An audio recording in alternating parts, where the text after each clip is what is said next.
Alright guys, now that we have this $700 gaming PC all booted up and ready to go, let's talk about a couple benchmarks real quick. Now we sat this PC in a handful of titles, those being Apex Legends, Borderlands 3, Splitgate, and Warzone. First up in Apex Legends, on medium settings at 1080p, we averaged about 90 FPS. We did notice a few issues where when we were loading into Apex into an arenas mode, we were getting a lot of stuttering at the start, but that did settle down after we played one round. So maybe it's a weird bug with Apex, you all can let me know down below, but that 970 is being pushed to 100%, and we all know the GTX 970 is an older card. It's not the greatest thing in the world right now, so it could be a bottleneck in this system in newer games that are very, well, VRAM dependent, because it has technically 3.5 gigs of VRAM, not 4, 3.5, and most newer games are really wanting 4 gigs of VRAM, so any newer title, you might have some issues with the 970, but if you do some optimized settings, I think you'll be perfectly fine. As you can see in Apex, as things start to settle out,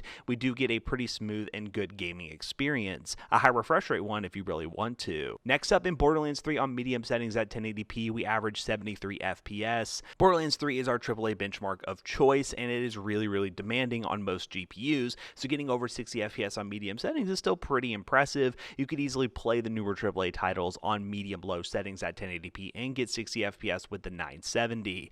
I know, again, it's a 970. Back in, well, 2019, early 2020, you could pick up a 1660 or a 1660 Super for around the same price, and it would definitely crush these benchmarks. But, you know, we live in these times. This is the best we can get, and a 970 is still decent when comparing the rest of the market right now. Next up is Splitgate, which is our esports title of choice. On max settings at 1080p, we got 200 plus FPS. And before you comment down below, will this run Fortnite? Yes, it will run Fortnite, and pretty much any esports title you throw at it, no problem whatsoever. You don't need the latest and greatest GPU to play games like Fortnite, Splitgate, Valorant, and all the other esports titles that you all like to play, easily over 100 plus FPS, and you can have a good high refresh rate gaming experience as well with a 970 and i3-10100, which is still a very capable CPU.